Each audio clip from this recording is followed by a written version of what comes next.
AEWDynamite Grand Slam featured a stacked show with 5 title matches, several new champions were crowned, and there was a massive debut on the show at the Arthur Ashe Stadium. MJF was also on the show tonight and got into an altercation with a member of the Blackpool Combat Club and wrestling legend Tony Schiavone. But let's get straight into the show, and we started things off with Claudio Castagnoli versus Chris Jericho for the ROH TV title.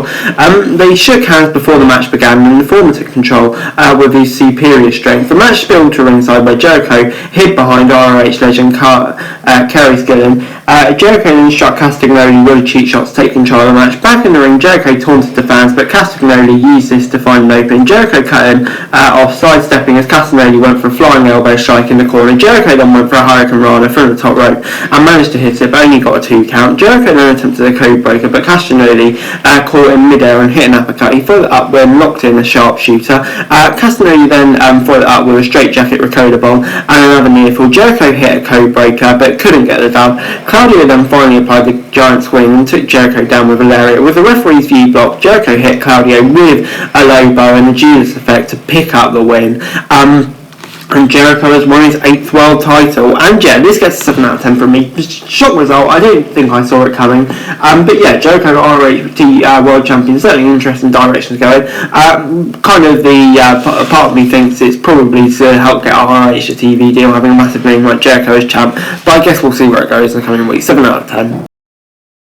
Next up after that was Keith Lee and Swerve versus the Acclaimed. Lee and Bowens started things off before Bowens tried a shoulder charge but couldn't move Lee, who hit back with a Hurricane Rana. Castle then tagged in and hit Lee with an arm drag, but Swerve lost his cool as the Acclaimed celebrated and hit a double drop kick. Swerve and El Glory then took control of the match for a bit when Castle took down Strickland, however, with a powerbomb before hitting Keith Lee with massive power slam and tagged Anthony Bowens in, who went after both of them but got taken down. The champions went for the Swerve stomp, but Bowens fought out of it and hit Swerve with a buckle bomb. Lee then tossed Bowens out of the ring before going for a moonsault on Castor, who rolled out of his way. Strickland accidentally hit Lee with a boombox, but the Acclaim couldn't capitalise on it. Castor seemed to favour his knee and the champ took advantage, hitting him with an assisted powerbomb. Castor still kicked out at the last second. The match spilled to ringside where Swerve got in Billy Gunn's face and the legend wasn't happy about it. As soon as the ref turned around, the latter hit Strickland with a famous and rolled him into the ring where Bowens immediately hit the arrival and Max Castor followed up with a mic drop elbow and went for the cover. It was enough for the 3 count and the crowd exploded as the Acclaim became new champions. And yeah, another result which I have to say I didn't see coming. But you know, the Acclaim, they've been great recently. I'm really elevating them to this level. I'm actually really excited to see what they can do. So 7 out of 10, good match, and yeah, definitely very intrigued by the result. On the next segment, MJF interrupted Willie Uter's interview from Tony Schiavone. He told Uter that his fellow BCC members were fighting later tonight to see who would lose the title to MJF. He also took a cheap shot at Regal, who struggled with substance abuse before he since recovered while taking shots at Mox and Danielson's injury. Uter didn't back down and take a shot at MJF's recent engagement. The latter wasn't happy and took down Uter and assaulted Schiavone. And Uter tried to fight back. Morrissey caught him from behind. MJF took him down with a Dynamite diamond ring. Good stuff. MJF just being a total arsehole, then he probably gets suspended for beating up Schiavone before he's singing Please Don't Go MJF. But yeah, just a little fun segment on the show, really. Before it's time for Pac versus Orange Cassidy in a rare All-Atlantic title match in AEW. Cassidy had a good start, but Pac soon took control. The match spilled out to ringside, and Pac sent Cassidy headfirst into the ring post. Pac then rolled Orange into the ring, but the latter moved back out. A frustrated Pac dived over the top rope and wiped out Orange Cassidy, followed up with a shotgun drop kick from near fall. Back from the break, Cassidy then hit a Stundog Millionaire, which he followed out with a diving DDT. It only managed a near fall before Cassidy followed out with the Orange Punch, but the champ managed to grab hold of the bottom rope. Pac then rolled out to ringside for a breather, and Cassidy followed. The champ hit the OC with the hammer in the ring bell, and then pinned him. And yeah, on the whole, it gets 7 out of 10 from me. Decent match. These two just have such great chemistry. In favour of Pac keeping the title for a bit longer. So yeah, on the whole, solid segment. Before it's time for Storm versus Cena versus Steve versus Baker in the 4-way match for the interim title. The match started at breakneck pace with multiple competitors trying to get early pins in. Baker then hit Deeb with a sling blade before Tony took down the former champ. Deeb and Baker briefly joined forces to try to suplex Storm off the top rope before Athena joined the mix and took all 3 women down. Back from the break, both Tony and Serena had single leg crabs in on Baker and Athena.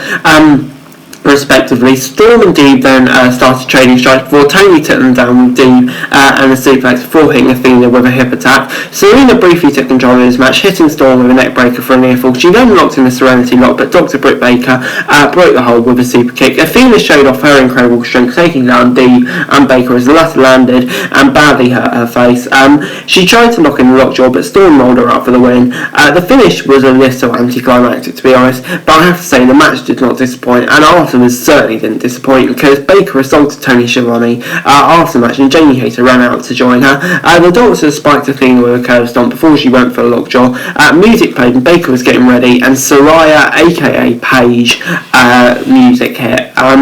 She came out to the aid of the babyfaces and shouted, "This is my house," as Dynamite moved on, and Paige is an AEW, and yeah, looks like she's cleared to wrestle, as long as that's all okay, which I'm sure it is. Yeah, I mean, just so happy. Paige is so great. Having her in an AEW ring is great. I think it's going to really elevate the women's division, having someone like her on there. And yeah, this match was really great as well. Finished a little disappointing, but that match was just brilliant. So 8 out of 10 from me.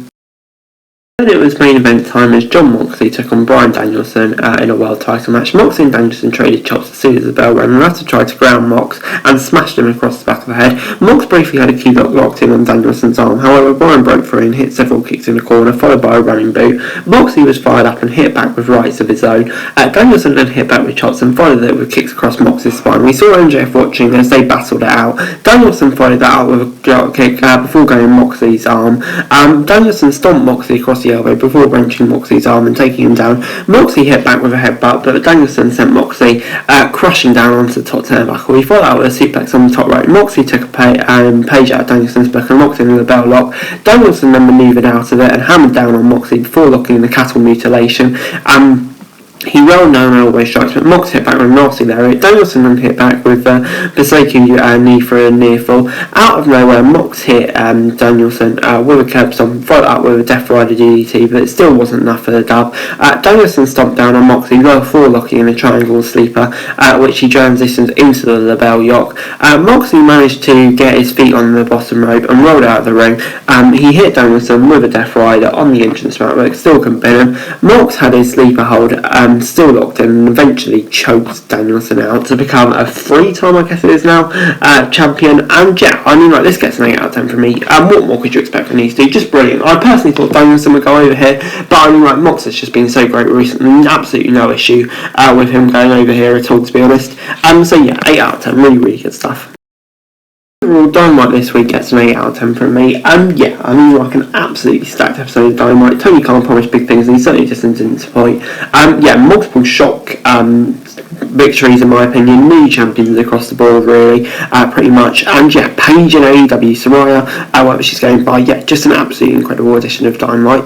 But anyway guys, that's the video. Thanks very much for watching. Until like, share, subscribe, as well as comments down in the follow us, thanks for over daily wrestling news, and subscribe to the channel screen now, greatly appreciated. Thanks very much for watching.